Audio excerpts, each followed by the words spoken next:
જય શ્રી કૃષ્ણ બધાને. વસુદેવ સુતમ દેવમ કંસ ચાણૂરમર્દનમ દેવકી પરમાનંદમ કૃષ્ણમ વંદે જગદ્ગુરુ. આપણે આ છઠ્ઠો વર્ગ છે, પ્રથમ સ્કંદ ચાલે છે અને આપણે 5મા અધ્યાયમાં ગયા વખતે નારદજીની વાર્તા કરી. તો નારદજીના પૂર્વજન્મની વાર્તા, નારદજીએ પોતાની વાર્તા વ્યાસજીને કહેતા હતા. વ્યાસજી ખૂબ જ દુઃખી હતા કે હવે મને કંઈક અસંતોષ છે, કંઈક ખૂટે છે. તો નારદજીની વાર્તા આપણે આગળ ચલાવીએ. પહેલા આપણે વાર્તા કરી, થોડી સંક્ષિપ્તમાં એ વાર્તા પાછી કરી લઉં જરા, એટલે જે લોકોને ન યાદ હોય તો થોડી યાદ આવી જાય. નારદજી એ 7-8 વર્ષના હતા ત્યારે એ જ્યાં રહેતા હતા ત્યાં ચાતુર્માસ કરવા માટે બધા સાધુ સંતો આવ્યા અને એ સાધુ સંતોની એમણે સેવા કરી. એ ઝાડુ કાઢતા અને એમના હેઠા વાસણ માંજતા.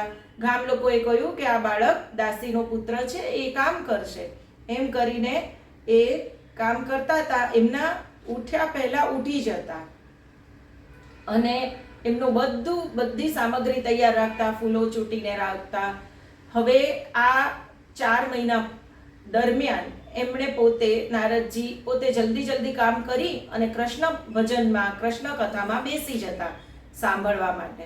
અને 4 મહિના જોતામાં વીતી ગયા અને એ સાધુ સંતો પાછા જાય છે.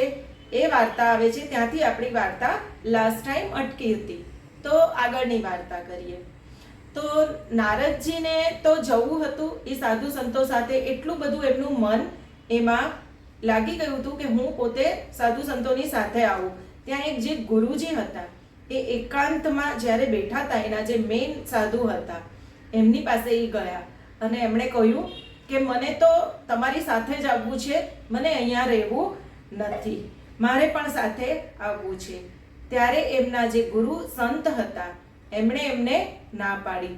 એમણે કહ્યું કે તને આવવું છે બરાબર છે બેટા, પણ તું તારી માતા છે. એમના પિતા તો હતા નહીં તે વખતે, તો આ માતાનું તારે ઋણ ચૂકવવાનું છે. જો તું અમારી સાથે આવીશ તો તારે માતાનું ઋણ ચૂકવવા પાછો બીજો જન્મ લેવો પડશે. એના કરતાં તું માતાનું ઋણ ચૂકવી લે, માતા છે ત્યાં સુધી એની સેવા કરી લે, પછી તું મારી સાથે આવજે. તો નારદજી એમાં વચ્ચે વાદ વિવાદ કરે છે, પણ એવું કાંઈ હોતું નથી કે મમ્મીનું માનવું જોઈએ, કેમ કે જ્યારે માતા સાચો માર્ગ બતાવે ત્યારે જ માનવાનું. કૈકેયીએ કીધું તું ભરત રાજાને, તો ભરત રાજા રાજગાદી પર બેઠા ન બેઠા. એવી જ રીતે પ્રહલાદને કહ્યું તું હિરણ્યકશ્યપ કે ભગવાન નારાયણનું નામ નહીં લે, તો એમણે પણ નથી લીધું. તો પછી હું શું કામ જાઉં? આ નારદજીની ચર્ચા હતી. તો સાધુ એમને જે સંત મહાત્મા છે એમને જવાબ આપે છે કે માતાએ અને પિતાએ તને તન આપ્યું છે, તો આ તન જે મળ્યું છે ને, શરીર જે મળ્યું છે, તનથી સેવા તું માતાની કર અને તારું મન ભલે કૃષ્ણ ભક્તિમાં જળવાયેલું રહે, એ ચાલશે. એટલે તન અને મન બેથી જ્યારે સેવા કરવાની આવે ત્યારે તારી તનથી સેવા માતાની કર અને મનથી સેવા, માનસી સેવા કૃષ્ણ ભગવાનની કર. મનથી સેવા કર, મનથી ભક્તિ કર, એટલે બધું સચવાઈ જશે આપણને અને માતાનું ઋણ પણ ચૂકવાઈ જશે. ત્યારે નારદજી કહે છે કે આજે હું અહીંયા રહીશ તો હું કરું શું તમારા વગર? મને કૃષ્ણ ભગવાનની કથા સાંભળવા નથી મળતું, તો હું એકલો કરીશ છું. ત્યારે એમને એક જાપ આપ્યો છે. જપ કહીએ ને, જપ એટલે એક સરખું બોલ્યા કરવાનો. એ જપ કે જાપ, એક મંત્ર એમણે આપ્યો સાધુએ અને એમ કહ્યું કે તારો ઉદ્ધાર થશે આનાથી જ, અને આનાથી જ આ બસ એક જ વસ્તુ તું કર્યા કર અને એનાથી તને ભગવાન મળવા આવશે. તો એમણે કહ્યું કે કેટલા મારે જાપ કરવા જોઈએ આ, અને એ મંત્ર કયો છે? તો એ 12 અક્ષરી મંત્ર આપ્યો. એનું નામ છે ઓમ નમો ભગવતે વાસુદેવાય. આપણે જ્યારે કોઈ સત્યનારાયણની કથા કરીએ, ક્યાં તો કોઈ પણ જગ્યાએ જઈએ ને જેમાં આપણને પોતાને કાંઈ ખબર ન પડે, તો સંતો મહાત્મા કે બ્રાહ્મણ આપણને શું કહે છે? કાંઈ ન આવડે તો બેઠા ઓમ નમો ભગવતે વાસુદેવાય બોલો. તો આ એ જ મંત્ર છે કે જેનાથી એ નાનો બાળક, ભીલનો બાળક, એ દાસીનો પુત્ર નારદ બની ગયો. આ એ આપણે પણ બોલીએ જ છે, ઘણી વાર બોલીએ છીએ. તો બોલવામાં શું ફરક છે? આ એમણે કહ્યું સંતે કે તું આ મંત્ર 32 લાખ વાર કરજે. તો નારદજી કહે હું તો કઈ ભણેલો નથી, ગણવાનું કેવી રીતે ફાવે? હું ક્યારે ગણી રહીશ? 32 લાખ કોને કહેવાય? ખબર નહીં કેટલો વખત થશે, કેટલા મહિના થશે, કે વર્ષ થશે, કે ઘણા વર્ષો થશે, મને કાંઈ ખબર પડતી નથી. તો તમે મને જણાવો કે આ ગણવા કઈ રીતે? તો એમણે કહ્યું કે એક કામ કર, તું તારે જપ કર્યા કર, એની ગણતરી ના કર. ગણતરી ભગવાન કરશે, અને જ્યારે તને 32 લાખ તારા થઈ જશે ને ત્યારે ભગવાન જ એને તને ફળ આપી દેશે. તું એની ચિંતા નહીં કર્યા કર, એક સરખો જપ કર્યા કર, જાપ કર્યા કર. ઘણા જૂના જમાનાના લોકો એને જાપ કહે છે, કોઈક લોકો એને જપ કહે છે. તો આજે એ જપ કઈ રીતે કરવો જોઈએ? એવી રીતે કરવો જોઈએ કે આપણને ઊંઘમાં પણ યાદ આવે. આજે છોકરાઓ એક્ઝામ આપે છે ને, JEE, નીટ, એ બધી એક્ઝામ આપે ને, તો છોકરાઓ એમ કે અમે તો રાતના ભણતા હોય ને તો અમે પણ ક્વેશ્ચન્સ ઊંઘમાં પણ સોલ્વ કરતા હોઈએ. કન્ટિન્યુઅસ એટલું બધું ભણ કર્યા કરે કે રાતના ઊંઘમાં પણ એ લોકો કાંઈક શાંતિ નહીં, ઊંઘમાં પણ એ લોકો આ જ કર્યા કરે. તો આ ભગવાનનો જપ આપણે એવી રીતે કરવાનો છે કે આપણી નિદ્રા અવસ્થામાં પણ આપણને ભગવાનનું જ સ્મરણ થયા જ કરે. આપણે કાંઈ પણ કરતા હોય, કામ કાંઈ પણ કરતા હોય, રસોઈ કરતા હોય, બહાર ગયા હોય, ઓફિસ વર્ક કરતા હોય, કમ્પ્યુટર્સમાં બેઠા હોય, પણ મનની અંદર સતત એ અવાજ આવ્યા કરે. એનું નામ ખરો જાપ. તો નારદજી આવો જાપ કરવા માટે કહીને સંત મહાત્મા આગળ ગયા. હવે જપના પ્રકાર છે. 1 વર્ષ જપ આપણે કરીએ ને તો જપ પહેલા 1 વર્ષ વાણીથી કરવું જોઈએ, પછી 3 વર્ષ કંઠથી, અને પછી 3 વર્ષ મનથી. 1 વર્ષ વાણીથી, મુખેથી, 3 વર્ષ કંઠથી, અને પછી 3 વર્ષ મનથી, અને ત્યાર પછી જે જપ આવે છે એને કહેવાય છે અજપા જપ. અજપા જપ એટલે જપ કરીએ છીએ પણ શ્વાસોશ્વાસ જ લઈએ છીએ, કોઈ નામ આપણે નથી લેતા, મનમાં પણ નહીં, કોઈ નામ જ નહીં. શ્વાસ જાય છે અને શ્વાસ અંદર જાય છે અને ઉચ્છ્વાસ બહાર નીકળે છે. એને આપણે કહી શકીએ હમસા સોહમ.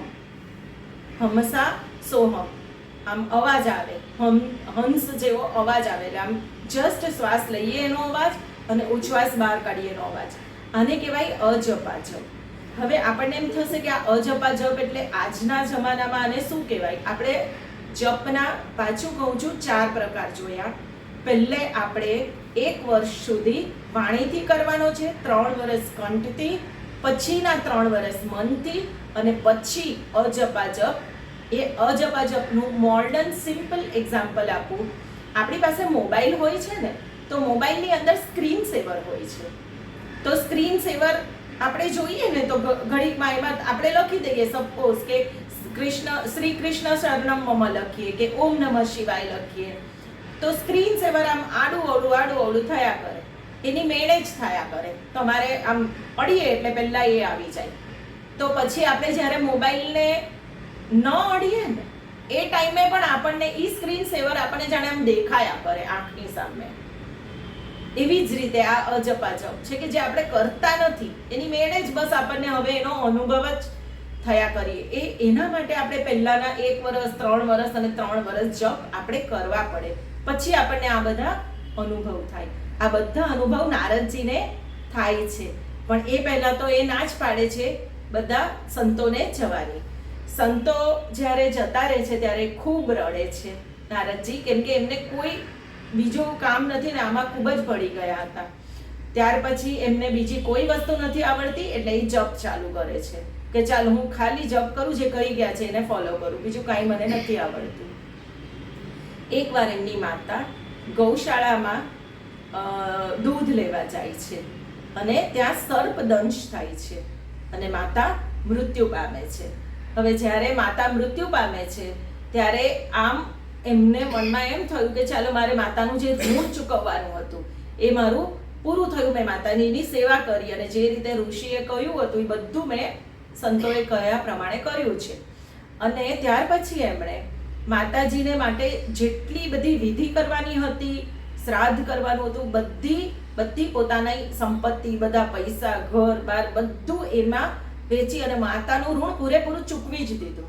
કેમ કે એમને થતું હતું કે હવે મારે ત્યાર પછી આજ પછી મારે બીજો જન્મ લેવો નથી અને હવે મારે ભગવાનના જ કામમાં કરવું છે. તો માતાજીનું બધું ઋણ ચૂકવવા માટે એમણે પોતાની બધી સંપત્તિ ખર્ચી કાઢી. હવે એમની પાસે ખાલી એક જોડી પહેરેલા કપડાં રહ્યા. તો હવે એમને થયું કે હવે હું શું કરું? તો એ પહેરેલા કપડે નીકળી ગયા. એમણે નારદજીએ 12 વર્ષ સુધી બધા તીર્થ સ્થાનોમાં ભ્રમણ કર્યું, ખૂબ ભ્રમણ કર્યું.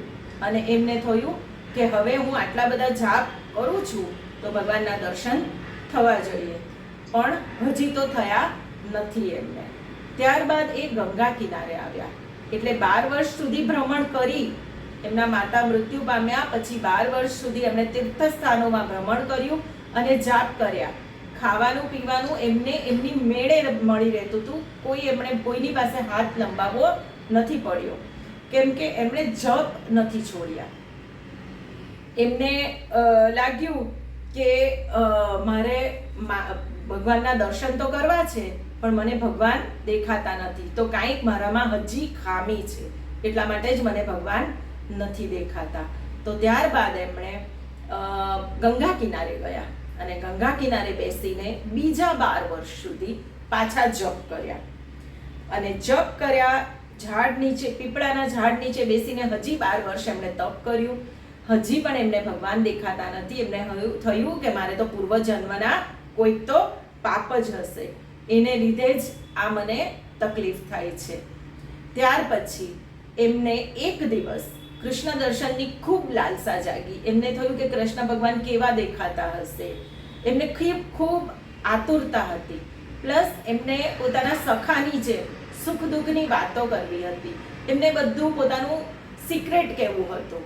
એટલે એમને કૃષ્ણ ભગવાનની એટલી બધી ઈચ્છા જાગી, પણ હજી એમને દર્શન થતા નથી. પણ ભક્તની ઈચ્છા ખૂબ જ તીવ્ર હતી. તો એ જ્યારે ધ્યાનમાં બેઠા ને ત્યાં એમને એક નીલા કલરનો પ્રકાશ દેખાયો. અને એ પ્રકાશમાં એમણે જોયું કે કૃષ્ણ ભગવાન એમને દર્શન આપ્યા. એમણે પીળું પીતાંબર પહેર્યું છે, માથા પર મોરપીંછ છે, કસ્તુરી તિલક કર્યું છે, આંખોમાં કાજલ છે, કેડ પર કંદોરો છે, હાથમાં વાસણી છે. અને એટલું સરસ એમને કૃષ્ણ ભગવાનના દર્શન થયા. એ ખૂબ ખુશ થઈને જેમ ધ્યાનમાંથી એમને થયું કે હવે હું ભગવાનને ઊભો થઈને દર્શન કરું, ત્યાં પછી ભગવાન અંતર ધ્યાન થઈ ગયા. એમણે કહ્યું કે ના, હજી સૂક્ષ્મ વાસના છે, હજી તારામાં સૂક્ષ્મ વાસના પડી છે. તો હજી સુધી એમને દર્શન નહીં થાય. પછી એમને થયું કે તો પછી ભગવાન મને દર્શન ક્યારે થશે? તમે મને ક્યારે દર્શન આપશો સાક્ષાત? તો એમણે કહ્યું કે ના, હજી તારે વાર છે, હજી આ જન્મ પૂરો કર, આવતા જન્મે તને મળશે, મારા દર્શન કરવા મળશે. આ જન્મે હજી તારામાં સૂક્ષ્મ વાસના હજી રહેલી છે. તો એ સૂક્ષ્મ વાસનાને લીધે એમને દર્શન નથી મળતા, દર્શન આપતા નથી ભગવાન. ત્યાર પછી એમણે પોતાનું સત્કર્મ ચાલુ જ રાખ્યું. એમણે પોતાનું કોઈ પણ કામ મૂક્યું નથી. એટલે જે જપ કરતા હતા એ જપ કરવાનું એમણે જરાય નથી મૂક્યું. કેમ એવું કર્યું? કેમ કે એમનું માનવું એ હતું કે સત્કર્મની કોઈ દિવસ સમાપ્તિ નથી હોતી, પૂર્ણાહુતિ નથી હોતી. કોઈ પણ કામ આપણે સારું કરીએ એની કોઈ પૂર્ણાહુતિ ન હોય. એ વસ્તુ તો ચાલ્યા જ કરે, નિરંતર ચાલ્યા કરે. ને આ જન્મ નહીં, આવતા જન્મમાં પણ એ જપ થયા જ કરશે, એવી એમની ઈચ્છા હતી. અને આવી જ ઈચ્છા હિસાબે એમણે જીવનની જે દિવસે સમાપ્તિ થાય એ દિવસે મારા કર્મોની સમાપ્તિ થશે, પણ જપની પૂર્ણાહુતિ નહીં કરું. આ નારદજીએ વિચાર્યું અને એમણે સતત જપ ચાલુ રાખ્યા. પછી એ ગંગા કિનારે જ રહ્યા અને ત્યાં મરતા પહેલા એમને મરવાનો અનુભવ થયો. મરવાનો અનુભવ એટલે શું? આજે આપણને પણ એમ થાય ને કે મરતી વખતે થતું શું હશે? બધા કહે છે કે 1000 વીછી જેટલી વેદના થાય. એક વીછી કરડી હોય એને કોઈને ખબર હશે, 99% તો બધાને, આપણા લોકોમાંથી કોઈને વીછી કરડ્યો જ ના હોય, પણ એક વીછી કરડ્યો હોય ને એને પણ ખબર હોય, તો 1000 વીછી એક સાથે કરડે તો કેટલી વેદના થતી હશે એ જીવને નીકળવા માટે. જ્યારે અહીંયા નારદજી એમ કહે છે કે મરતા પહેલા મને અનુભવ થયો, એટલે હું શરીરથી જુદો છું. આપણને ખબર તો છે જ માણસ તરીકે કે શરીર અને આત્મા બંને અલગ છે, પણ શરીર અને આત્માને જ્યારે દૂર થાય છે ત્યારે આ નારદજીને એનો અનુભવ થયો કે મારો આત્મા બહાર નીકળી રહ્યો છે શરીરમાંથી, અને એમાં એમને જરાય વેદના કે દુઃખ નથી થયું. કેમ આવું થયું? કેમ કે એમણે આપણે દૂધમાંથી જે માખણ આપણે કાઢીએ ને એટલી ઇઝીલી નીકળી ગયું, એટલા એમણે જપ કર્યા હતા, એટલે એમને કોઈ પણ જાતની વેદના થઈ જ નહીં. તુકારામ મહારાજે પણ કહ્યું છે કે મારી આંખે મેં મારું મરણ જોયું, મારા આત્મ સ્વરૂપને મેં જોયું, મેં નિહાળ્યું. તો ઈશ્વરમાં મન હોય અને ઈશ્વરનું સ્મરણ કરતા કરતા શરીર છૂટી જાય ને ત્યારે મુક્તિ મળે છે. જેવી રીતે માખણમાંથી વાળ કાઢતા બિલકુલ ત્રાસ થતો નથી, એવી રીતે સંતોને શરીર છોડતા જરાય દુઃખ થતું નથી. પણ સુકાયેલી માટી હોય એના ગોળામાં જો વાળ હોય તો ઈ વાળને ખાડો, ખેંચો, તોડો, તૂટી જશે, એટલી તકલીફ થાય.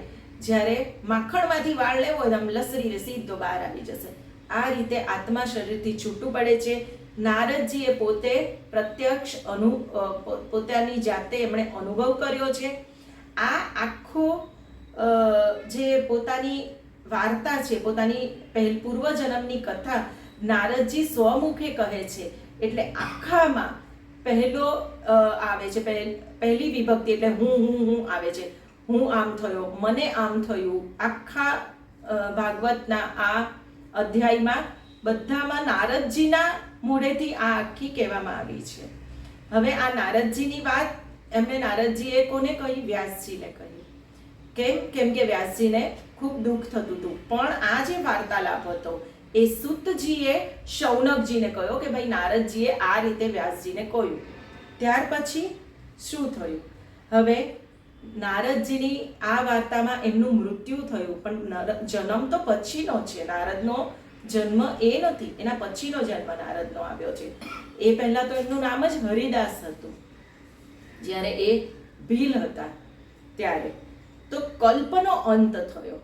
કલ્પનો અંત થયો એટલે નારાયણ એકાર્ણવના જળમાં શયન કરતા હતા. એકાર્ણવ એટલે શું? કે એક સમુદ્ર કે જે પ્રલય ટાઈમમાં જે સમુદ્ર હોય ને એવો સમુદ્ર, એમાં એ નારાયણ ભગવાન ત્યાં સૂતા હતા, શયન કરતા હતા. અને ત્યારે તેમના હૃદયમાં એમના હૃદયમાં એમને થયું બ્રહ્માજીને કે હું એમના હૃદયમાં જઈને સૂઈ જાઉં. એટલે એમના હૃદયમાં શયન કરવાની ઈચ્છાથી બ્રહ્માજીએ એમાં પ્રવેશ કર્યો. શેમાં પ્રવેશ કર્યો? નારાયણના હૃદયમાં. બ્રહ્માજીએ નારાયણ જ્યારે સૂતા હતા કલ્પની સમાપ્તિ વખતે, કલ્પ એટલે શું એ પણ આપણે આગળ શીખીશું. કલ્પની સમાપ્તિ વખતે જ્યારે નારાયણ ભગવાન સમુદ્રમાં એકાર્ણવમાં સૂતા હતા એ વખતે બ્રહ્માજીએ ઈચ્છા વ્યક્ત કરી કે હું એમાં બધી સૃષ્ટિનો સમુદ્ર પ્રલય વખતના જે હોય ને એને કહેવાય. એકાર્ણવ એટલે પ્રલય કાળનો સમુદ્ર, એટલે બધે પ્રલય થઈ ગયો, સૃષ્ટિ નાશ પામી ગઈ, એટલે હવે ખાલી બ્રહ્માજી જ રહ્યા. તો એ બ્રહ્માજી જઈને ક્યાં રહે? તો બ્રહ્માજીએ ભગવાનના હૃદયમાં જઈને વાસ કરવાનું વિચાર્યું. અને એ વખતે એમની સાથે આ નારદજીનું મૃત્યુ થયું હતું. તો એમણે નારદજીએ એમના શ્વાસ સાથે એમાં જ ભગવાનના હૃદયમાં જઈને બિરાજ્યા. બરાબર છે? હવે ત્યાર પછી બ્રહ્માજીની સાથે એમણે નારાયણના હૃદયમાં જ્યારે પ્રવેશ કર્યો ત્યાર પછી 1000 ચતુર્યુગ પછી બ્રહ્માજી પાછા જાગ્યા અને સૃષ્ટિનું સર્જન થયું. અને ત્યારે બ્રહ્માજીમાંથી ઋષિ બધા એમના જે 5 ઇન્દ્રિયો હતા, સ્પર્શ, ગંધ વગેરે, તો એ બધી જે ઇન્દ્રિયો હતી એમાંથી મરીચી વગેરે ઋષિ નીકળ્યા. અને એ ઋષિઓની સાથે નારદજીએ પાછો જન્મ લીધો બ્રહ્માજીમાંથી. બરાબર? હવે ત્યાર પછી એ બ્રહ્માજીને ત્યાં જન્મ્યા અને પૂર્વ જન્મના કર્મોનું ફળ એમને મળ્યું અને એમનું નામ નારદ રાખવામાં આવ્યું. પૂર્વજન્મના મળેલા ભજનથી એમનું એકદમ મન સ્થિર થઈ ગયું હતું. હવે આપણે પહેલા કલ્પની વાત કરી લઈએ. કલ્પ એટલે શું? આપણે કહ્યું કે એક કલ્પ વીતી ગયો, કલ્પનો અંત થયો, ત્યારે સૃષ્ટિનો અંત થયો. બ્રહ્માજીએ નારાયણના હૃદયમાં વાસ કર્યો. એમના શ્વાસ સાથે નારદજી પણ એમના હૃદયમાં ગયા અને જ્યારે એમણે પાછા 1000 ચતુર્યુગ પછી બ્રહ્માજી જાગી ગયા ત્યારે નારદજીએ એની સાથે મરીચી ને બધા ઋષિની સાથે એમણે પણ બ્રહ્માજીમાંથી જન્મ લીધો. તો આ કલ્પ એટલે શું? કલ્પના અંતમાં આ થયું. તો કલ્પ એ શેનો યુનિટ છે? કલ્પ એક ટાઈમનો યુનિટ છે. જેવી રીતે સેકન્ડ, અવર, ડે, આ બધું ટાઈમ કહેવાય ને, ટાઈમ લાઈન કહેવાય. તો આ એક ટાઈમ લાઈન છે, ટાઈમનો યુનિટ છે. અને કલ્પ એટલે બ્રહ્માજીનો એક કલ્પ એટલે બ્રહ્માજીનો એક દિવસ, અને એમાં 1000 ચતુર્યુગ આવે. એક કલ્પ બ્રહ્માજીનો એક દિવસ, એમાં 1000 ચતુર્યુગ આવે છે. એટલે આપણે વર્ષના હિસાબે જોઈએ કે આપણા કેટલા વર્ષ, તો 432 કરોડ વર્ષ. આપણા 432 કરોડ વર્ષ એટલે ભગવાનનો, બ્રહ્માજીનો એક દિવસ, એને કહેવાય એક કલ્પ. અને આ જે ચતુર્યુગ કહીએ છીએ ને, 1000 ચતુર્યુગ, તો એક ચતુર્યુગ એટલે કયા? 4. સતયુગ, ત્રેતાયુગ, દ્વાપરયુગ અને કળયુગ. આવા 4 યુગને કહેવાય છે ચતુર્યુગ. તો 1000 ચતુર્યુગ ઇક્વલ ટુ 1 કલ્પ equal to 1 day of Brahma, અને એ છે 14 મન્વંતર. એટલે જેટલા બધા મનુઓ થયા એ 14 મન્વંતર આમાં આવે છે. એક કલ્પ એટલે 14 મન્વંતર.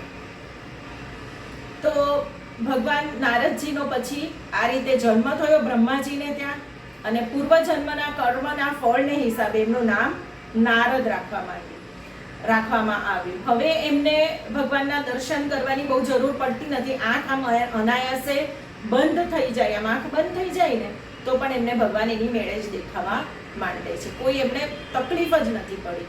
ભગવાનના જ્યારે દર્શન કરવા હોય ત્યારે થયા જ કરે છે.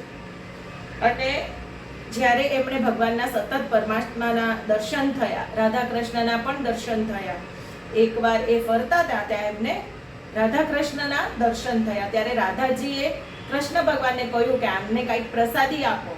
ત્યારે પ્રસાદ સ્વરૂપે એમણે વીણા આપી, અને એ વીણા લઈને હવે એ બધી જગ્યાએ ફરે છે અને જે મળે એના બધાના દુઃખો સાંભળે છે. અને દુઃખો સાંભળીને ત્યાર પછી એનો નિવેડો લાવવા માટે એવું લાગે કે કોઈ હરિભક્ત છે તો એ લઈને ભગવાન પાસે આવે. જેવી રીતે આપણે સમુદ્રની અંદર પેલા મરજીવા હોય ને, એ આખો સમુદ્ર કેટલો બધો ફરે ત્યારે માંડ 100 રૂપિયા કે થોડાક રૂપિયા મળે. કેટલો બધો એરિયા એ લોકોએ કવર કરવાનો, ત્યારે એમાંથી પૈસા વીણવા હોય તો કેટલી બધી તકલીફ. તો એવી જ રીતે નારદજી બધે ફરે ત્યારે એમને એવી જ રીતે ધ્રુવ અને પ્રહલાદ મળ્યા હતા, જે એમને ભગવાનની પાસે એમણે ભગવાન સાથે એમનો ભેટો કરાવ્યો હતો. તો નારદજી બધાના દુઃખ ને બધું જોવે, પીક કરે. અને એમને સત્સંગમાં એમણે જે કૃષ્ણ ભગવાનની કથા સાંભળી, એ કૃષ્ણ કીર્તન કર્યું, ત્યારે એમને જ્યારે ઈચ્છે ને ત્યાર પછી એમને જેટલું ઈચ્છે એટલું એમને તરત જ ભગવાન દર્શન આપે. હમણાં જોઈએ તો હમણાં દર્શન, કાલે જોઈએ તો કાલે, જે ઘડીએ એમને ઈચ્છા થાય ને આંખ બંધ કરે ને ભગવાન સામે જ હોય. આટલું સરસ એમણે પોતાના ભજનથી અને પોતાના કીર્તનથી પોતાની તાકાત વધારી હતી.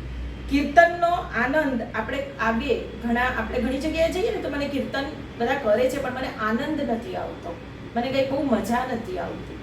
તો જીભથી કીર્તન કરીએ, જીભથી આપણે બોલીને વાણીથી કીર્તન કરીએ, મનથી એનું ચિંતન કરીએ અને દ્રષ્ટિથી સ્વરૂપને જોઈએ ને ત્યારે ખરું કીર્તન કરેલું ગણાય.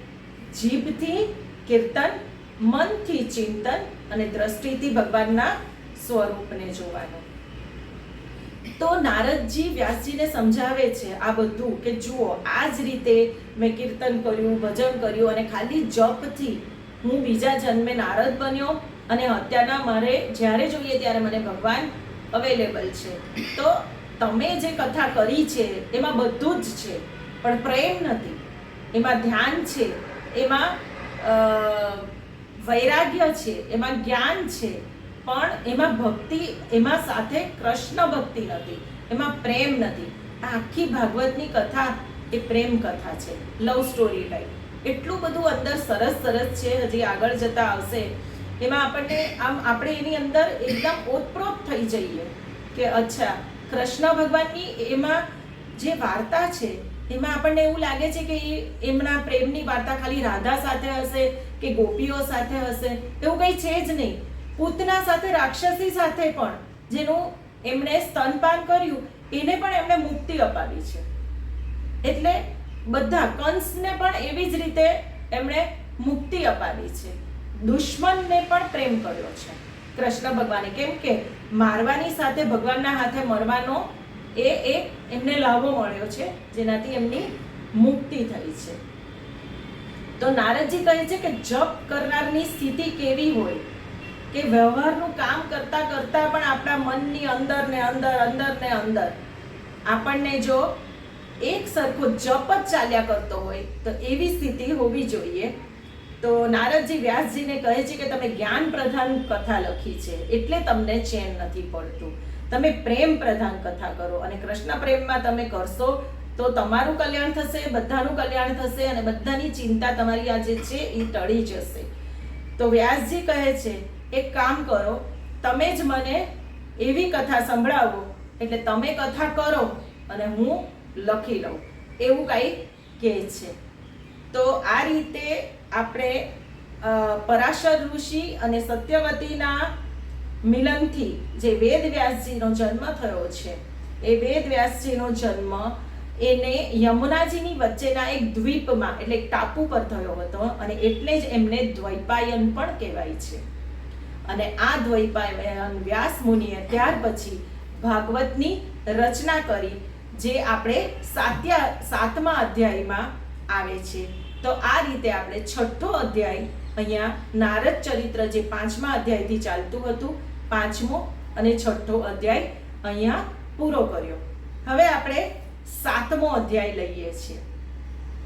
તો 7મા અધ્યાયના શરૂઆતમાં શૌનકજી વ્યાસજીને પૂછે છે કે અચ્છા, મને આગળની સ્ટોરી કહો તો, પછી શું થયું, પછી વ્યાસજીએ શું કર્યું, કઈ રીતે એમણે લખી કથા, અને પછી એમનો પ્રચાર કઈ રીતે કર્યો, મને આગળની વાત કહો, એમ એ શૌનકજી પૂછે છે.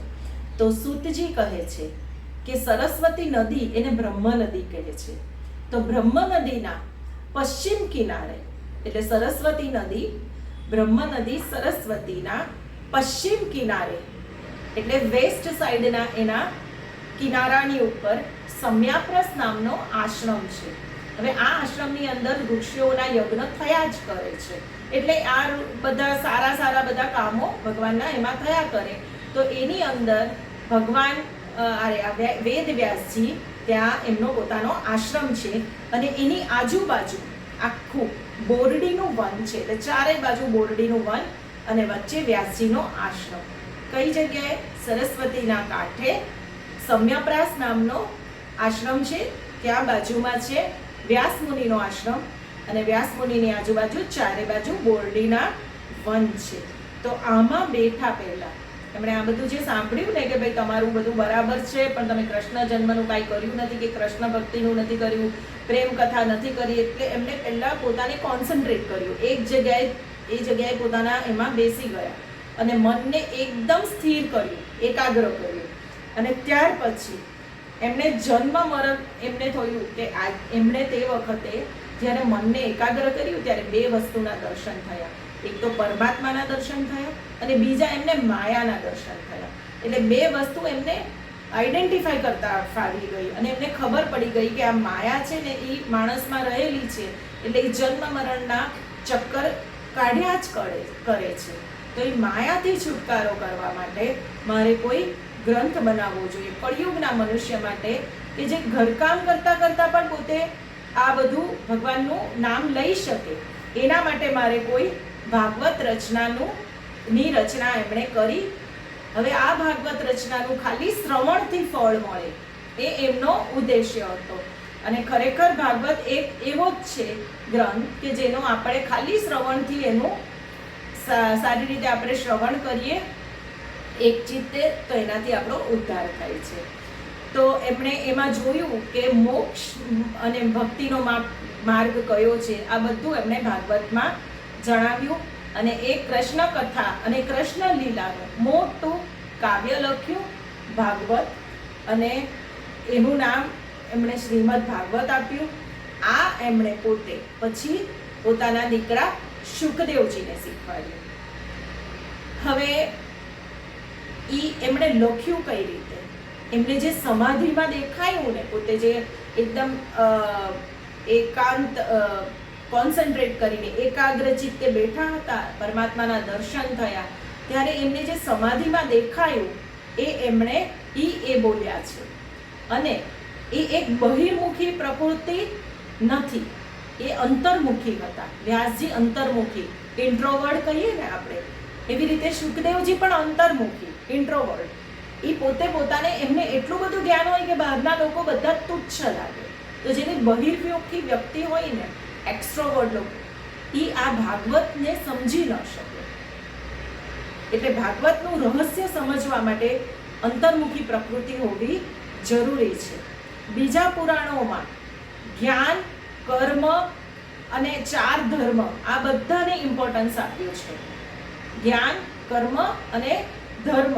પણ ભાગવત એ ખાલી પ્રેમ પ્રધાન છે, એટલે એમાં ભક્તિ પ્રધાન છે. એમાં ખાલી ભક્તિ અને ભગવાનની આપણે ભક્તિ કરીએ અને ભગવાનને પ્રેમ કરીએ, બીજું કાંઈ ભાગવતમાં જોતું નથી. કેમ આ પ્રેમ ગ્રંથ કહેવાય છે? કેમ કે શ્રી કૃષ્ણની જે કથા છે એનો આરંભ જ થાય છે પૂતનાને વધથી. આખી આપણે એમની બાળ લીલાઓ જોઈએ તો એમનો ફર્સ્ટ સ્ટોરી એમાં એમ જ આવે છે કે પૂતનાનો વધ કર્યો. તો ઝેર આપનાર પૂતનામાં પણ કૃષ્ણ ભગવાન એને પ્રેમ કરે છે, અને જે ગતિ એમણે માતા યશોદાની આપી છે એ જ ગતિ એમણે પૂતનાને પણ આપી છે. સેમ શિશુપાળ એમને કેટલી ગાળો આપે છે, ભરી સભામાં ગાળો આપે છે, તો એને પણ એ મુક્તિ આપે છે. ભીષ્મ પિતાએ પોતાને બાણ માર્યા છે અને અંતકાળે એ એમની પાસે ગયા છે એમને મળવા માટે. જરા પારધી, જે કૃષ્ણ ભગવાનની વાર્તામાં આવે છે, જરા નામનો પારધી હોય છે, જે બો એન્ડ એરો ચલાવે એને પારધી કહેવાય. તો એ પારધીએ એકવાર હરણ સમજીને કૃષ્ણ ભગવાનને એક તીર મારી દીધું, તો કૃષ્ણ ભગવાનના પગમાં લાગી ગયું. તો એ પારધી કે જેમને હિસાબે એમને પોતાને કાળ નજીક આવતો તો એવું લાગ્યું, એ જરા પારધીને પણ એમણે સદગતિ આપી છે. પેલો પારધી બિચારો માફી માંગવા આવ્યો હતો કૃષ્ણ ભગવાન પાસે કે મને લાગ્યું કે હરણ છે એટલે મારી ભૂલ થઈ ગઈ, મને કોઈ જાતનો શાપ આપશો નહીં. કૃષ્ણ ભગવાને કહ્યું કે તું ચિંતા ના કર, તારા બધા ખાનદાનના લોકો, વંશ પરંપરા તારી ભૂખી ન રહે એવા હું આશીર્વાદ આપું છું. આજે પણ જગન્નાથજીમાં આપણે જઈએ ને તો 1 મહિનો ભીલ લોકો સેવા કરે છે. એ જરા પારધીના વંશજ જે છે એ બધા જગન્નાથજીમાં 1 વર્ષમાં 1 મહિનો એ લોકો પૂજા કરે, એની સેવા કરે, અને જે બધા પૈસા આવે એ એમાં જાય છે, જરા પારધીના વંશને મળે છે. તો ભગવાન આમાં કહે છે કે આપ ત્યાગ કરો. વેદાંત એટલે ઉપનિષદ. વેદાંત કહે છે કે ત્યાગ કરો, સર્વનો ત્યાગ કરી અને ભગવાનની ખાલી પાછળ પડો, એટલે બધું છોડી દો, બધી વસ્તુથી આપણે નિષ્પૃહ ભાવના રાખવાનો. જ્યારે વેદાંત આમ કહે છે, પણ સંસારીઓ આપણે એટલે આપણને કાંઈ છોડવું નથી. તો ભાગવતમાં કહે છે કે આપણે કંઈ ન છોડી શકીએ તો વાંધો નથી, પણ બધું ભગવાનને અર્પણ કરી દો.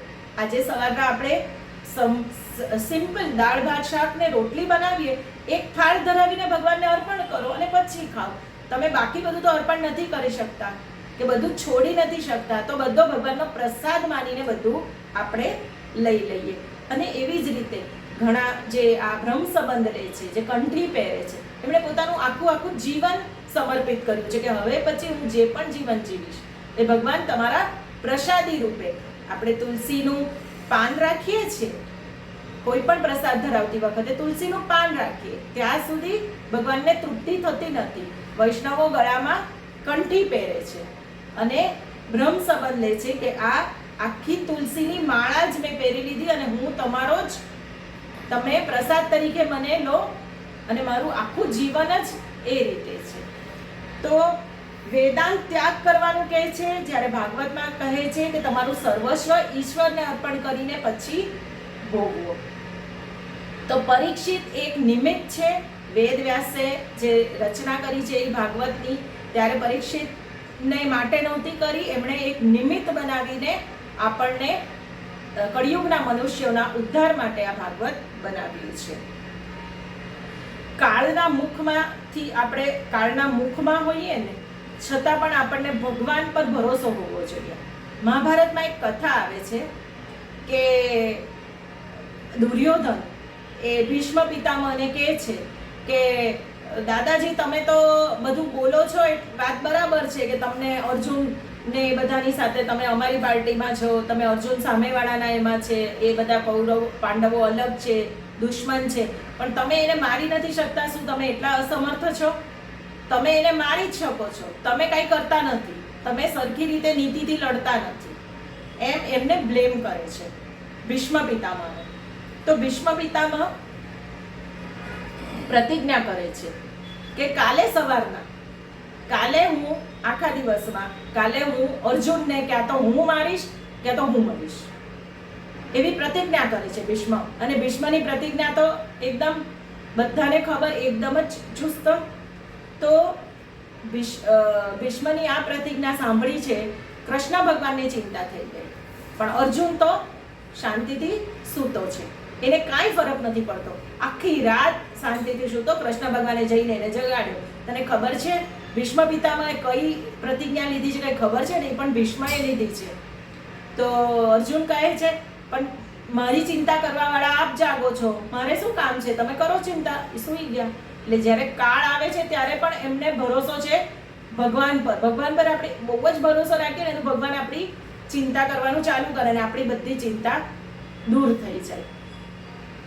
તો પહેલો સ્કંદ છે, આપણે જે વાત કરીએ છીએ એ છે અધિકાર લીલા.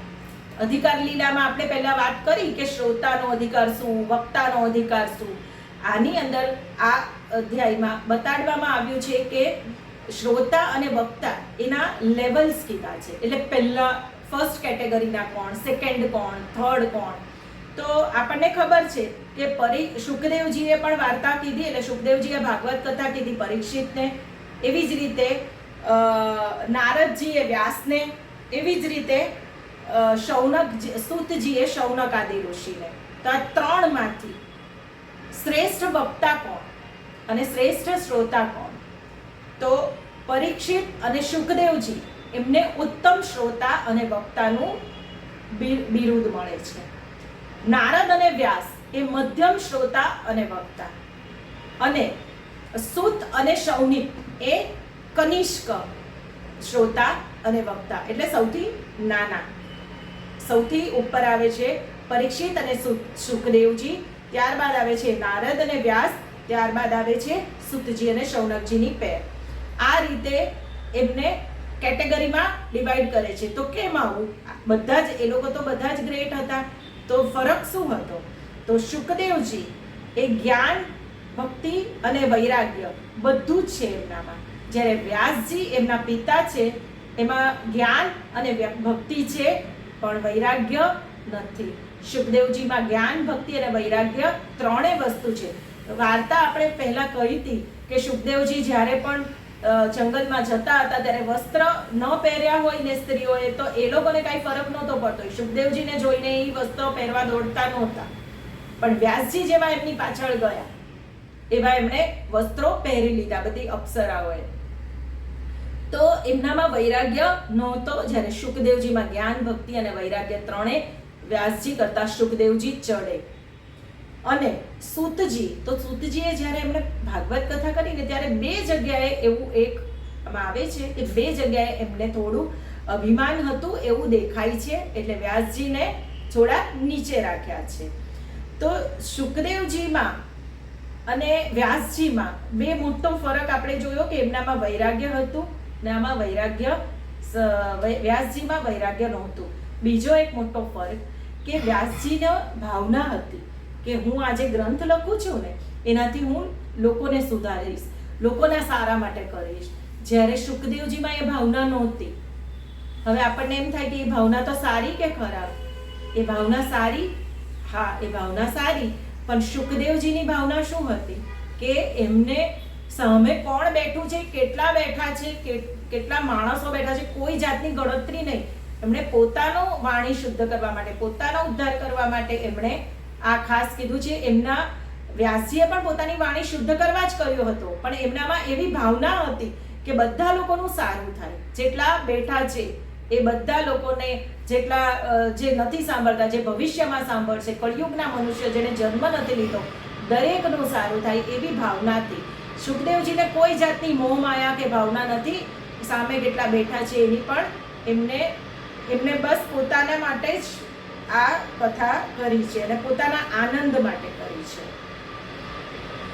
શુકદેવજી એટલા એમનામાં એવા ગુણો હતા કે એમને રંભા નામની અપ્સરા પણ એમને મોકલાવી હતી કે જેને રંભાને કહ્યું હતું કે આમનો તપોભંગ કરજે, પણ એ કરી શકી નહીં. આપણને ખબર છે કે કોઈ પત્ની લગ્ન કરે ત્યારે કયો મહારાજ શ્લોક શીખવાડે છે, કેવી પત્ની હોવી જોઈએ. કાર્યેષુ દાસી, કાર્યેષુ દાસી, દાસી જેવું આપણું કામ કરી આપે. કર્ણેષુ મંત્રી, એટલે એના કામ બધા મંત્રી જેવા હોવા જોઈએ. ભોજ્યેષુ માતા, જ્યારે આપણને ભોજન આપે ત્યારે માતાની જેમ આપણને બરાબર પ્રેમથી બધું કરીને માતાની જેમ આપણને અનુભવ થવો જોઈએ કે મારી મા જેમ જમાડે છે એમ જ જમાડે છે. અને શયનેષુ રંભા, એમનું એ જ્યારે શયન કરે ત્યારે રંભા જેવી હોવી જોઈએ. તો આ રીતે એક સ્ત્રીના, પત્નીના જે બધા ગુણો છે એવી સ્વયં રંભા એમને પ્રસન્ન કરવા માટે મોકલાવી હતી, પણ શુકદેવજીએ એને ઉપદેશ આપીને પાછી વાળી દીધી. તો વાણી અને વર્તન બંને એક હતું, એટલે પણ શુકદેવજી એક બેસ્ટ વક્તા કહેવાયા છે. એકવાર એક ઉદાહરણ આવે છે એક આમાં, એકનાથ કરીને મહારાજ હતા. એકનાથ મહારાજ, એમની પાસે એક માતા આવી અને માતાએ કહ્યું કે મારો આ દીકરો મોસાળમાં જાય છે ને તો બહુ ગોળ ખાય છે. ત્યારથી જઈને આવ્યો ત્યારથી ગોળ ખાવાનું એનું બંધ જ નથી થતું. તો હવે આ ગોળ ન ખાઈને એવું કંઈક કરો. તો એકનાથજી મહારાજે કહ્યું એક કામ કરો, તમે આવતા અઠવાડિયે આવો, હું એને કહીશ. તો એક અઠવાડિયું વીતી ગયું. આવતા અઠવાડિયે આવી એની માં બાળકને લઈને, અને એકનાથજી મહારાજે એને કહ્યું બેટા ગોળ ખવાય નહીં, બહુ સારો નહીં ખાવાનો.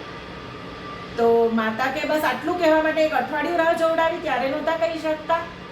એકનાથજી કહે ના, એ વખતે હું ગોળ ખાતો હતો, તમારા ગયા પછી એમણે એમ કે મેં પોતે બાધા લઈ લીધી, આખી જિંદગી પર ગોળ ન ખાવાનું મેં પ્રણ લીધું. હું મારી વાણી, હું પોતે ખાતો હું, તો હું એને બાળકને ન કહી શકું કે તું નહીં ખાતો. વાણી અને વર્તન એક હોય એનું નામ શ્રેષ્ઠ વક્તા. એટલે આ રીતે બધી રીતે શુકદેવજી બધા કરતા બેસ્ટ વક્તા કે સ્પીકર ગણાયા છે. એમનું વાણી અને વર્તન એક હતું, એમનામાં વૈરાગ્ય ભાવ હતો, અને એમને બીજી કોઈ આશા નહોતી કે મારે કોઈને કાંઈ કરાવવું છે, કાંઈ કોઈનું સારું કરવું છે એવું નહીં. હું બોલ્યા કરું છું, જેને સાંભળવું એ સાંભળે, આ એમની ભાવના હતી. તો આવા શુકદેવજી જ્યારે કથા કરવા માટે એમને શુકદેવજીને જ્યારે આ ભાગવત કથા સંભળાવવી હતી વ્યાસજીએ, એ વખતે એમને કેટલી તકલીફ પડી હશે, કેમ કે એમને આટલા બધા એ નિર્ગુણ નિરાકાર ભગવાનમાં જ એકદમ વ્યસ્ત હતા. તો કઈ રીતે એમને પાછા બોલાવ્યા કે તમે અહીંયા આવો? એ તો જંગલમાં જતા રહ્યા હતા ને, 16 વર્ષે ઊભા થઈને ચાલવા માંડ્યા હતા, તો એને બોલાવવાના, એ તપ કરતા હતા. તો એમના માટે આપણે આગળ વાત કરી કે એમણે એમના શિષ્યોને મોકલાવ્યા, અને એ શિષ્યોએ વ્રત શ્લોક બોલ્યા, 2 શ્લોકો બોલ્યા. પણ એ એક મોટું જંગલ હતું જેમાં બધા જનાવર, પશુ, પક્ષી, હિંસક પ્રાણી બહુ બધા હતા. તો વ્યાસજી જ્યારે આ પોતાના શિષ્યોને જ્યારે પોતે ભાગવત કથા સંભળાવતા ત્યારે એ જે બધા શિષ્યો હોય ને એને યજ્ઞ કરવા માટે, કામ કરવા માટે એમને જંગલમાં મોકલાવતા. તો જંગલમાંથી સમિધ એટલે લાકડું, યજ્ઞના લાકડાને સમિધ કહેવાય, અને દર્ભ એટલે એક જાતનું સૂકું ઘાસ આવે. તો દર્ભ અને સમિધ એ કહેતા કે આ બધું તમે લઈને આવો જંગલમાંથી. તો એમના બધા શિષ્યો લેવા જતા ત્યારે બહુ ડરતા એ બધું લેવા માટે, પણ એ કૃષ્ણ ભજન ગાઈને એમણે બધા પશુ પક્ષીને એકદમ શાંત કરી દેતા. એટલે કૃષ્ણના ભજન ગાતા જાય, ભાગવતના શ્લોકો ગાતા જાય, અને એ બધા પશુ પક્ષી એમને જરાય હેરાન ન કરે. એવી જંગલી જો પ્રાણી હોય તો એમને હેરાન ન કરે. એ રીતે એ જંગલમાંથી પછી લાકડા અને એટલે સમિધ કહેવાય એના યજ્ઞના લાકડાને, તો એ લાકડા અને દર્ભ એ લઈને કાયમ આવતા. એટલે એમને પહેલાનો અનુભવ હતો કે જંગલમાં શુકદેવજીને આપણે બોલાવવા માટે જે મોકલાવું છું મારા શિષ્યોને, એમાં કોઈ જાતનો ડેન્જર નથી કે કોઈ જાતનો ભય નથી. એ પશુ પક્ષી કૃષ્ણના શ્લોકથી પોતે શાંત થઈ જવાના છે. આ એમને પહેલાનો અનુભવ હતો. એટલે એ પોતાના શિષ્યોને કહે છે કે 2 શ્લોક બોલો ત્યાં જઈને. તો કયા શ્લોકો બોલે છે, અને એ વખતે શુકદેવજી શું કરતા હોય છે? તો શુકદેવજી પોતે સ્નાન ને એ બધું કરીને પરવારીને સમાધિમાં બેસવાની તૈયારીમાં હોય છે. તો એ જ વખતે એ લોકોને થાય છે કે આપણે પહેલાં જ આ બોલી દઈએ, કેમ કે શુકદેવજી પછી સમાધિમાં બેસશે પછી એમનું આપણામાં ધ્યાન નહીં જાય. આપણે જે બોલીએ છીએ એ બધું એ સાંભળે અને એમનું સમાધિ ભંગ કરવી, એના કરતાં આપણે એ પહેલાં જ વાત કરી લઈએ. તો શ્રી કૃષ્ણનો એ જે શ્લોક બોલે છે, એ શ્લોક બે શ્લોક છે, એમાંથી આપણે એક પછી એક ગુજરાતીમાં અનુવાદ એનો સમજીશું કે એમાં શું બોલવા માંગે છે. બંને શ્લોકમાં એ કૃષ્ણ ભગવાનની જ વાતો છે, પણ પહેલા શ્લોકમાં એ વૃંદાવનમાં કૃષ્ણ ભગવાન હોય છે ને એની વાતો કરે છે કે કૃષ્ણ ભગવાન વૃંદાવનમાં ગોપ બાળકો સાથે પ્રવેશ કરે છે, અને એમણે કાન પર કરેણના પીળા પુષ્પો પહેર્યા છે, પીળું પીતાંબર પહેર્યું છે, ગળામાં 5 પ્રકારના સુગંધિત પુષ્પોની વૈજયંતી માળા છે, અને એમણે આમ એકદમ ફેન્સી ડ્રેસ કહીએ ને એ ટાઈપનો એકદમ સરસ પોશાક આખો ધારણ કર્યો છે. ઉપરથી વાંસળી એ વગાડે છે, અને પાછળ ગોપ બાળકો છે, અને વૈકુંઠમાં જેટલા સરસ દેખાતા હતા એના કરતાં પણ સરસ વૃંદાવનમાં દેખાય છે. તો શુકદેવજીએ આ પહેલો શ્લોક સાંભળ્યો તો એમને તો કૃષ્ણ ભગવાનની ખાલી વૃંદાવનમાં એન્ટર થતા હતા ગોપ બાળકો સાથે એટલું જ કૃષ્ણ ભગવાન કેવા દેખાય છે એ જ વાત હતી. બીજું કંઈ વધારે ડિટેલ નહોતું, પણ એમને તો ખૂબ રસ જાગ્યો. હવે એ તો એકદમ વૈરાગ્ય ભાવી હતા, છતાં પણ એમને આકર્ષણ થયું. તો પછી એમણે વિચાર કર્યો કે હવે હું શું કરું, બીજો શ્લોક સાંભળું કે હવે હું આમને કંઈ પૂછું કે જવા દો, હું મારી રીતે પાછો ધ્યાનમાં બેસી જાઉં. કેમ કે કન્ફ્યુઝન હતું કે સગુણ સાકાર ભગવાન, આજે એ લોકો જે શ્લોક બોલ્યા એમાં સગુણ સાકાર સ્વરૂપ આવે કે પછી હું નિર્ગુણ નિરાકાર ભગવાનનું ધ્યાન કરતો તો એમ જ કરું, હવે મારે શું કરવું જોઈએ, એમને થોડું કન્ફ્યુઝન ક્રિએટ થયું. તો બીજો શ્લોક એમણે કહ્યો કે એ કેટલી આશ્ચર્યની વાત છે કે પૂતનાએ પોતાના સ્તનની અંદર ઝેર રાખ્યું હતું, એ ઝેર આપવા વાળીને પણ એમણે સદગતિ આપી છે કે જે સદગતિ એમણે માતા યશોદાની આપી છે. તો આવો માયાળુ કૃષ્ણ ભગવાન સિવાય બીજો કોણ હોઈ શકે? આ બીજા શ્લોકનો અનુવાદ છે, એટલે ટ્રાન્સલેશન છે. તો આ બીજો શ્લોક એમણે સાંભળ્યો તો એમને તો બહુ જ રસ જાગ્યો કે તમે કોણ છો, આ શું બોલો છો, આ કઈ કથા છે, આ કયું ગીત છે? એમને પૂછ્યું તો કે અમે તમારા પિતા વ્યાસજીના જ શિષ્યો છીએ, અને અમે આ ભાગવત કથાનો 1-2 શ્લોક આજે છે એના ભાગ છે એ અમે બોલીએ છીએ. એમને તો ખૂબ રસ જાગ્યો. દોડતા પિતાજીને મળવા ગયા. એમણે નક્કી કરી લીધું કે ના હવે સગુણ સાકાર ભગવાનને મારે રસ આ જોવો છે, મારે આ ભાગવત કથા સાંભળવી છે અને સમજવું છે. 12 વર્ષ સુધી એ તપ કરતા હતા. 12 વર્ષ પછી પણ એમને કૃષ્ણ ભગવાનની ભક્તિથી રંગાઈ ગયા અને પોતાના પિતા વ્યાસજીને મળવા પાછા ગયા, અને એ પણ અંતર્મુખી છે. એ શુકદેવજી પણ અંતર્મુખી હતા, એટલે એમને આ સરસ રીતે પોતે ભાગવતની કથાને એમણે ગ્રહણ કરી લીધી. ત્યાર પછી શૌનકજી કહે છે કે આ રીતે નારદજીએ વ્યાસજીને પ્રેરણા આપી અને વ્યાસજીએ શુકદેવજીને કઈ રીતે આ ભાગવત કથા માટે પ્રેરિત કર્યા એ વાર્તા અહીંયા પૂરી થઈ છે. તો શૌનકજીને સૂતજી કહે છે કે હે શૌનકજી, હવે હું રાજા પરીક્ષિતના જન્મની આપને વાત કરું છું કે પરીક્ષિતનો જન્મ કઈ રીતે થયો, એનો કર્મ શું હતું, એને મોક્ષ કઈ રીતે મળ્યો, અને પાંડવોના સ્વર્ગારોહણ એટલે પાંડવો જ્યારે સ્વર્ગે ગયા એ બધી વાર્તા હું ટૂંકમાં કરું છું. તો આ બધી વાર્તામાં આવે છે અશ્વત્થામાની વાર્તા. આ છે આપણા આ સ્કંધની અંદર, 7મા સ્કંધની અંદર જ્યારે યુદ્ધ હતું મહાભારતનું, મહાભારતના યુદ્ધમાં કૌરવ અને પાંડવો ખૂબ લડ્યા.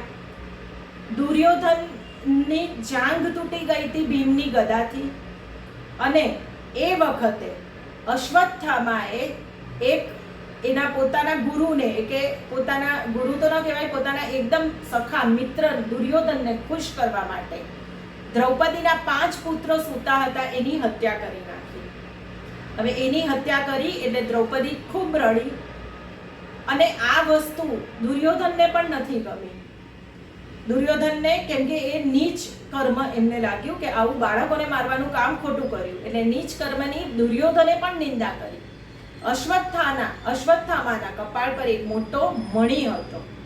હવે આ દ્રૌપદી જ્યારે પુત્રોનું મૃત્યુ જોઈને ખૂબ રડી, તે વખતે અર્જુને એને સાંત્વન આપ્યું અને અર્જુને કહ્યું કે આ મારા બાળકોને જે મારનાર છે ને એને હું એનું માથું કાપી, ગાંડીવથી કાપી અને તારા હાથમાં મૂકીશ, પછી જ તું તારા પુત્રોની અંત્યેષ્ટિ કરીને સ્નાન કરજે, ત્યાં સુધી નહીં. આ રીતે અર્જુન કહે છે, દ્રૌપદીને વચન આપે છે કે હું અશ્વત્થામાને મારી નાખીશ, અશ્વત્થામાનું માથું તારા હાથમાં મૂકીશ, પછી જ આપણે વાત કરીએ. તો આ રીતે કૃષ્ણ ભગવાન તો એમના સારથી હતા, અને એ પોતે જે કૃષ્ણ ભગવાનના વ્રથમાં બેઠા હતા એ અર્જુનનો રથ હતો, એની ધજાની ઉપર હનુમાનજી હતા. એવા અર્જુને હાથમાં ધનુષ્ય બાણ લઈને, ગાંડીવ લઈને અશ્વત્થામાનો પીછો કરે છે. આ રીતે આગળ આપણે અશ્વત્થામાને કઈ રીતે શું કર્યું એની વાર્તા આપણને આગળ આવશે. હવે આપણો સમય સમાપ્ત થયો છે, તો આજની આપણે ભાગવત કથા અહીં પૂરી કરીશું. ભગવાનનું નામ લઈને પૂર્ણાહુતિ કરીએ. વસુદેવસુતં દેવં કંસચાણૂરમર્દનમ દેવકી પરમાનંદમ કૃષ્ણં વંદે જગદ્ગુરુમ. જય શ્રી કૃષ્ણ.